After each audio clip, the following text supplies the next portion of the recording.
Assalamualaikum warahmatullahi wabarakatuh. Alhamdulillah. Apa kabar teman-teman semuanya? Perkenalkan, saya Saifullah. Selamat datang di Ruang Tengah, persembahan dari cariustad.id. Hari ini saya akan perkenalkan bintang tamu kita yang sudah tidak asing lagi.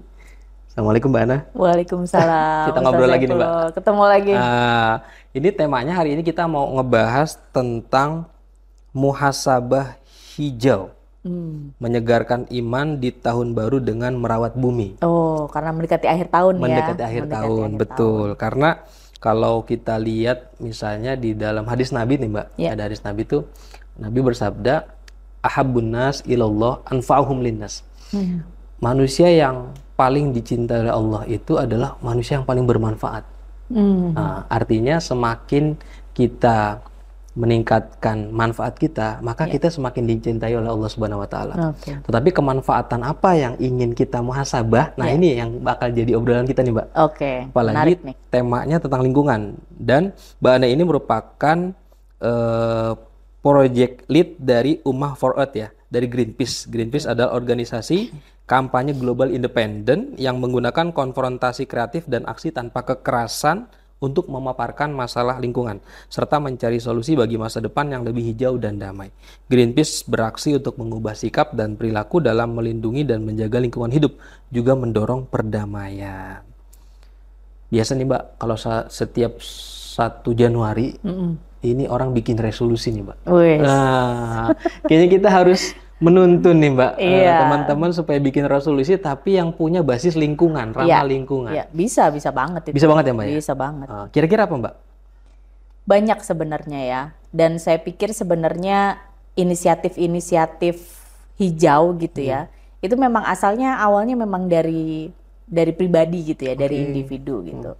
Kayak gerakan membawa bekal sendiri, gerakan membawa wadah sendiri, mengurangi kantong plastik itu kan sebenarnya awalnya dari komunitas aja gitu. Kemudian menular, mendorong lahirnya kebijakan hingga ada pelarangan kantong plastik itu kan di beberapa Minimarket. supermarket dan minimarket gitu. Itu awalnya dari komunitas dan sebenarnya kita bisa banget gitu ya membuat gitu resolusi gitu. Kadang-kadang kebanyakan dari kita kalau bikin resolusi kan mau lebih banyak baca buku gitu misalnya di tahun ini, atau mau ngurangin berat badan gitu biasanya gitu, mau olahraga lebih sering gitu. Nah ini coba kita kaitkan dengan yang sesuatu yang berbau hijau gitu. Mulai lebih sering naik public transport gitu misalnya. Terus jarak dekat menggunakan sepeda gitu misalnya. Kemudian lebih sering jalan kaki. Selain sebenarnya mengurangi emisi, itu juga jadi lebih sehat, betul, baik untuk jantung. Dan juga lebih bahagia. Lebih bahagia, benar. Benar. Karena biasanya kalau kita jalan itu banyak yang dilihat kan, Ustaz. Benar. Ketimbang kita naik kendaraan ini ya. Ketimbang kalau naik bawa motor atau kendaraan pribadi gitu, karena lebih cepat kan pace-nya gitu. Kemudian itu yang bisa kita lakukan ya secara lebih mudah gitu. Mengurangi sampah saya pikir mungkin udah sebagian besar dari kita udah banyak ya yang mempraktekkan gitu. Mulai misalnya mengompos gitu. Jadi tidak membuang sampah organik atau sisa makanan atau sisa masakan. Kita olah gitu ya untuk dikompos gitu misalnya gitu. Itu bisa banget dan ini saya pikir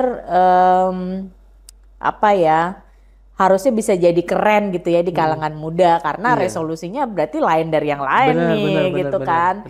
Harusnya merasa lebih keren dong karena lain gitu resolusinya gitu. Dan itu tidak hanya untuk benefit pribadi. Betul. Tapi juga benefit terhadap lingkungan, terhadap keluarga. Apalagi di Indonesia ini kan tingkat konsumsinya lumayan tinggi nih Mbak. Mereka yang senang belanja, istilahnya benjol. Belanja online. Belanja online. Cuman terkadang juga gara-gara sering benjol, akhirnya terjebak oleh pinjol. Iya, wah itu jadi ini tuh udah bukan kesenangan lagi kalau pinjol. Padahal sebenarnya kan barang-barang yang ada itu bisa kita pakai, bisa kita manfaatkan, atau kita tuker kali ya, bisa juga ya. Benar bisa. Sekarang tuh ada kalau di beberapa akun Instagram itu ada komunitas yang memang dia swap atau tukar Oke. gitu. Jadi barang-barang yang istilahnya mungkin pakaian atau elektronik atau mungkin apa namanya ya barang yang sudah Sepatu, jarang kita pakai tapi masih layak pakai itu bisa kita apa namanya swap itu tadi tukar. Kalau di rumah nih saya pribadi Ustadz saya menerapkan satu masuk satu keluar apapun Maksudnya gimana itu. tuh? Jadi misalnya saya beli sepatu baru, Heeh. berarti sepatu yang lama satu pasang harus keluar. Oke. Gitu. Jadi misalnya beli baju satu Berarti baju harus ada yang keluar dari keluarnya lemari. kemana tuh, Mbak? Nah, ini banyak nih. Kadang-kadang saya sumbangkan gitu ya. Itu udah pasti selain kita ngurangin Betul. barang yang numpuk di rumah, kita juga sambil sedekah gitu kan ya Ustadz. Kemudian yang kedua, ada platform namanya beberapa banyak yang menerima pakaian bekas. Itu biasanya mereka pintal lagi jadi benang. Jadi mereka recycle lagi jadi sesuatu gitu. Kemudian bisa juga ya kalau emang udah jelek banget ya udah Jangan. jadi kain pel. Biasanya begitu. Jadi betul-betul kita lihat kemaslahatan dari benda yang kita punya itu ya, Mbak ya. Betul. Memang kalau di dalam Al-Qur'an misalnya ya, kita kan selalu diperintahkan itu yang halalan thayyib ya, yang halal dan thayyib. Artinya ketika kita mengkonsumsi sesuatu, dia tidak hanya halal ya, tetapi juga harus thayyib. Artinya thayyib itu baik misalnya untuk jangka pendek ya, baik untuk masa kini dan jangka mendatang gitu. Dan Nabi itu kalau kalau melakukan sesuatu itu bukan hal yang sifatnya tabzir. Tabzir itu melakukan pemborosan. Artinya ketika tidak ada keputusan Nabi yang mubazir dalam penggunaan waktu, dalam penggunaan energi. Maka beliau itu dalam usia yang bisa dibilang singkat ya, 63 tahun, betul. tapi perannya di berbagai bidang. Beliau sangat pekerja keras, ahli ibadah, yang setiap malam tahajud, ya kan? Beliau pemimpin keluarga, pemimpin agama, pemimpin militer, pemimpin hukum dan lain sebagainya. Tapi beliau juga senang sekali dengan senang memperingatkan sahabatnya. Misalnya sahabatnya ketika mau berwudu kemudian boros, sama Nabi diingatkan jangan berlebihan. Gitu. Maka sehingga lahirlah hukum fikih ketika kita berwudu bahkan di laut itu kalau berlebihan makruh, Mbak. Padahal air laut begitu banyak. Gitu itu kan mindsetnya luar biasa dalam Islam. Iya, Gitu. betul. Kemudian misalnya Nabi juga memperingatkan jangan kalau kita mungut sesuatu yang bisa membahayakan orang lain, mungut sampah atau apapun, itu dinilai sedekah. Dinilainya sedekah. Kalau tadi kan ini barang yang layak pakai. Ini yang nggak kepake aja kalau kita singkirkan jadi sedekah, apalagi yang tadi layak pakai. Kemudian Nabi juga beliau memperingatkan bahwasanya misalnya dalam aspek buang air, ya kan? Beliau itu jangan buang air misalnya di air yang tergenang, atau jangan buang air di tempat yang memang dibutuhkan oleh orang banyak. Kemudian jangan buang air di tempat yang dilalui oleh orang banyak. Ini kan menandakan bahwasanya Nabi kita ini sangat perhatian terhadap lingkungan. Betul. Artinya resolusi yang kita buat itu harusnya berbasis pada keramah pada lingkungan. Karena ini sunnah Nabi yang mungkin jarang dikampanyekan. Orang kan ketika bicara sunnah Nabi, puasa, sunnah Nabi baca Quran, sunnah Nabi, tetapi beliau kita tidak melihat sunnah Nabi di dalam aspek lingkungan. Padahal itu sudah dicontohkan. Oleh Nabi SAW, ya kan? Misalnya kita tidak pernah mendengar misalnya beliau kebanyakan pakaian. Bahkan ketika beliau diminta pakaian atau selendangnya beliau kasih, gitu kan? Ini kan menandakan bahwasanya di dalam Islam itu kita boleh mempergunakan benda-benda atau kita mengkonsumsi sesuatu, tetapi di satu sisi kita harus bijak dalam pengelolaannya, jangan berlebihan. Maka dalam Al-Quran itu la tusrifu, jangan kamu berlebih-lebihan, karena Allah tidak menyukai orang-orang yang berbuat lebih-lebihan, mengkonsumsi secara berlebihan, makan secara berlebih-lebihan. Ya kan, pakaian selemari bilangnya nggak punya baju ya. Padahal udah selemari tuh. Tiap bulan beli baju baru. Sepatu udah, padahal kaki cuma sepasang. Iya benar. Ya kan? Sepatunya berapa pasang? Satu lemari. Iya betul. Maka disinilah mungkin penting buat teman-teman juga untuk memperhatikan atau aspek kalau dalam Islam itu ada yang disebut dengan akhlak. Dan akhlak ini menjadi misi utama Rasulullah. Bagaimana akhlak kita terhadap lingkungan. Dan saya pikir tadi resolusi hijau itu harus menjadi resolusi anak-anak muda. Betul. Kenapa? Karena akhlak terhadap lingkungan itu saat ini sangat kritis sekali. Ya kan, kalau tadi Mbak bilang udara, air, kemudian juga penggunaan energi yang boros ya, sehingga kita mendapatkan dampak buruk karena penggunaan energi yang tidak efisien itu. Betul. Maka harus kita mulai. Nah, kadang-kadang anak muda ini bingung, Mbak.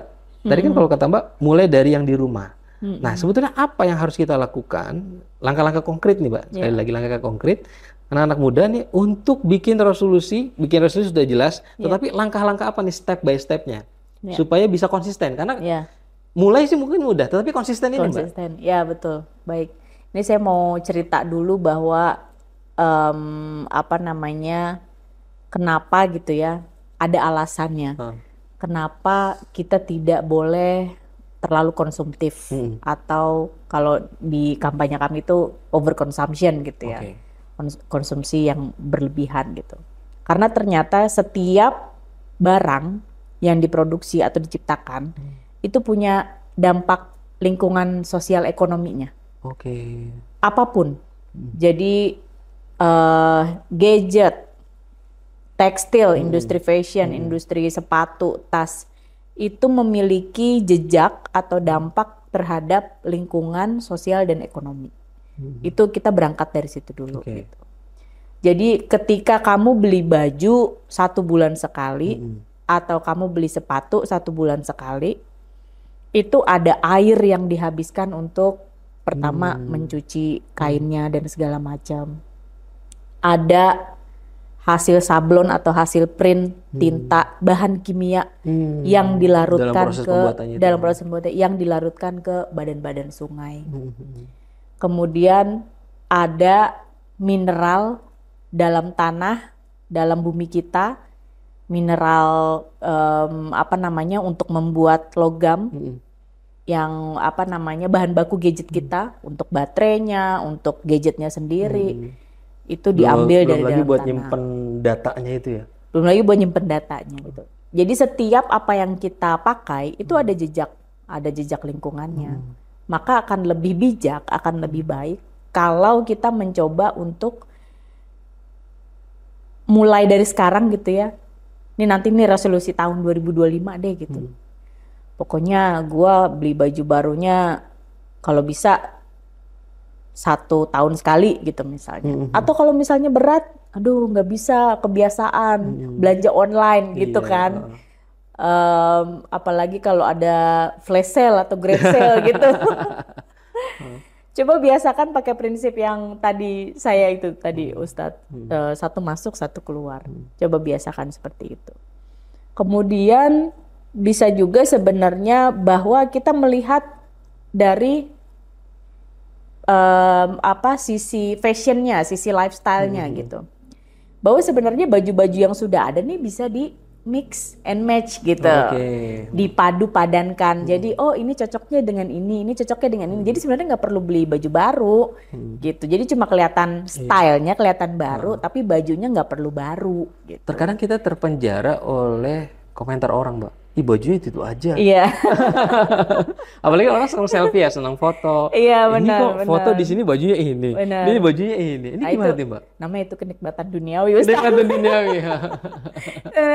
Perdulian apa kata orang gitu kan. Memperdulikan apa kata orang. Padahal kalau kita mau melihat tuntunannya dalam Al-Quran kan innal mubadzirina kanu ihwana syayatin. Orang-orang yang mubazir itu yang menggunakan produk itu secara berlebihan sehingga penggunaan daya dan punya dampak lingkungan tadi itu termasuk saudara-saudara setan. Akhirnya memang setan memberikan motivasi mungkin ya, memberikan motivasi kepada kita untuk melakukan pemborosan. Sehingga mungkin di sini penting punya daya kontrol kita, sehingga kenapa Nabi itu menjadi orang yang mengajarkan kita untuk senantiasa zikrullah. Betul. Karena ketika kita berzikir kepada Allah Subhanahu wa taala, kita punya ketenangan hati. Ya. Jadi orang mau bilang apa hati kita tenang. Betul. Kita tidak terjebak atau terpenjara oleh komentar atau pandangan negatif orang lain. Dan kita harus mulai dari sekarang berprinsip bahwasanya yang menjadi perhatian utama kita itu bukan pujian dari orang lain. Ya. Karena itu riya ya. Iya. Kita mencari perhatian dari orang lain, kita mencari Validasi. validasi dari orang lain gitu. Tetapi yang kita cari sungguhnya tadi kata Nabi, ahabun nas ilallah anfa'uhum linnas. Yang paling dicintai oleh Allah. Ini kan mindset. Yang paling dicintai oleh Allah adalah manusia yang paling bermanfaat. Maka konsep kita adalah bagaimana kita menjadi orang yang paling dicintai oleh Allah. Iya. Dan bagaimana supaya kita dicintai oleh Allah? Jadilah orang yang paling bermanfaat. Ya. Maka disinilah kita pentingnya untuk memperkaya wawasan kita, memperkaya skill kita, memperkaya kemampuan kita sehingga kita bisa lebih bermanfaat terutama dalam aspek lingkungan. Betul. Dan bisa membuat resolusi yang tadi kalau kata Mbak Ana itu resolusi hijau. Iya. Bukan berarti baju hijau ya Mbak? Iya. Kadang saya juga pribadi nih mempraktekkan seperti ini Ustadz. Ketika ingin membeli atau menggunakan sesuatu, saya biasanya menghitung dari 1 sampai 10 dalam hati. Pas mau beli itu? Iya, pas mau beli. Jadi 1, 2, gitu. Dihitung dulu dalam hati. Dalam masa kita menghitung, itu kita akan berpikir apakah saya butuh baju ini atau saya cuma pingin. Apakah saya sudah punya barang yang sama hanya beda warna. Dalam masa hitung itu pasti akan ada banyak pertanyaan di dalam benak kita gitu. Dan itu membuat kita mungkin kalau tadi nanya gimana caranya supaya konsisten, coba dulu dipraktekin seperti itu. Gitu. Iya, coba dulu, harus dicoba supaya lebih. Ini kita kan hidup kan bukan cuman untuk hari ini ya Ustadz. Betul. Kita masih punya generasi ke depan dan bumi ini sebenarnya akan kita wariskan terhadap generasi ke depan itu tadi. Kalau kita lihat Al-Quran kan wala tufsidu fil ardi. Jangan kamu berbuat kerusakan di muka bumi. Betul. Dan kita bukan menjadi orang yang bagian dari memberikan kontribusi pada kerusakan di muka bumi ini. Ya. Karena kalau kita mau jujur ya dalam diri kita sendiri ya, saya pribadi misalnya mungkin masih banyak yang harus saya buat resolusi Mbak. Yeah. Nanti di rumah saya mau list ya barang-barang yang harus dibersihkan ya.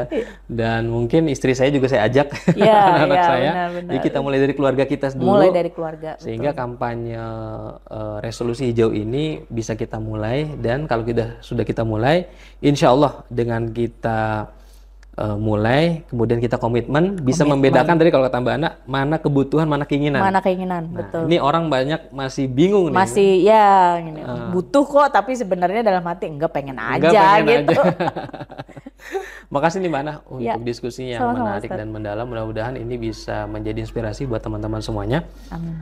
Oke. Pemirsa Ruang Tengah, saya ingin menyampaikan bahwasannya cariustadz.id merupakan sebuah platform yang menghadirkan ustadz dan ustadzah yang ramah dan kompeten untuk berbagai kegiatan keagamaan. Dimulai dari belajar Islam untuk anak sampai dewasa, bimbingan mu'alaf, khutbah Jumat, sampai kajian di kantor. Sejalan dengan semangat wasatiyah yang berada di tengah, Cari Ustadz senantiasa mengajak untuk selalu kritis belajar atas berbagai topik dari berbagai sumber. Maka di Ruang Tengah ini setiap topik tidak hanya akan dibahas dalam perspektif agama, tapi juga oleh para ahli dari bidangnya masing-masing. Teman-teman, sampai jumpa lagi. Jangan ketinggalan dengan episode-episode selanjutnya yang insya Allah menarik dan relate dengan kehidupan kita. Saya Saifullah, pamit undur diri. Assalamualaikum warahmatullahi wabarakatuh.